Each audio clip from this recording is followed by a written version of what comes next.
Hi everyone, I'm Ms. McKay and I'm the Math Learning Leader here at Henry Wisewood. I'm here today to talk to you a little bit about your course selection process for your math courses next year and in grade 12. And so we want to share a little bit of information and interview a few graduates, talk to them about what they chose to do in high school and what they are doing now in their post-secondary education. And maybe that will help you a little bit in determining what the best course choice is for you. If you are not planning to do pure sciences or engineering, then really you should consider Dash 2. It gives you a really good basic understanding of all the concepts that you are required if you were to go back into Dash 1.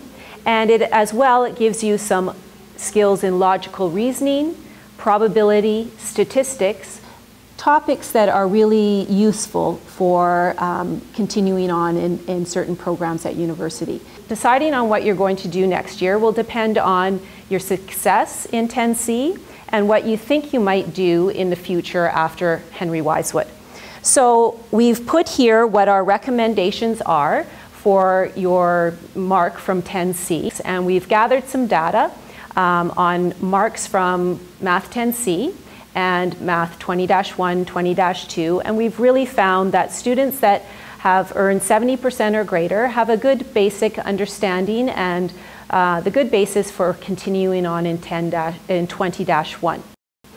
If you struggle a little bit but you've passed 10C, then you would want to consider 20-2. And you can continue on in 30-2, and then if you figure out that your next post-secondary plans require 30-1, you could take that afterwards. And that as well leads you to calculus, Math 31.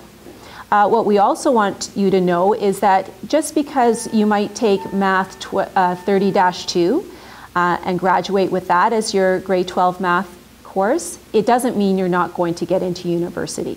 It's kind of a misconception. With this new curriculum in the last few years, Math 30-2 is actually a course that a lot of programs at post-secondary institutions are requiring.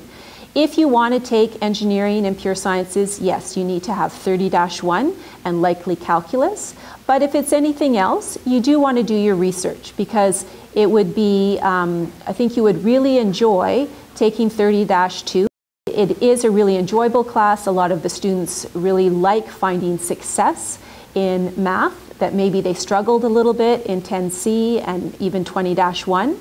And they've ended up getting into exactly what they want to do in post-secondary anyway, with a great mark and great background knowledge in the topics that are required for their course choice. Originally, I went with 30-1 because I just kind of assumed that you needed it for everything, and I really wanted to do like the best that I could. 2 weeks in, I was doing okay, but I wasn't enjoying myself as much, and I found it really difficult. I knew I wanted to either go to U of L or U of A, and the programs that I wanted to go into, they didn't need Dash 1, so I didn't want to go through the pain, so I just had fun in Dash 2. I didn't do very well in 20-1, so I ended up taking 20-2 in the summer, so I just ended up taking 30-2 after that. I looked at the prerequisites that were required of me for the program that I wanted to take at SAIT, and they told me that only 30-2 was required, so I decided to go easy. I had heard that to get into nursing you didn't need a 30-1 and that a 30-2 would suffice, so I made the switch and I took 30-2. I found that 30-2 gave you more of that kind of fundamental algebra skills versus Dash 1 where you're just expected to know them already. It will increase your, I guess, your GPA, and it will be better and look better on a transcript if it's a higher grade. Do as much research as possible and to kind of see what you need, because there's no sense in working really hard and getting a mediocre mark for nothing, right? You want to do well at something that you're going to use. So. Right. Excellent. And take as much math as possible while you can. 30-2 definitely helped me. So things that we think that you should think about, obviously how well you're doing in 10C or have done in 10C, your work habits. We hope that you will talk with your teachers, talk with me, talk with your parents, The career practitioner has a lot of information, and we will share some of the websites that will help you in finding out what different universities require for post-secondary.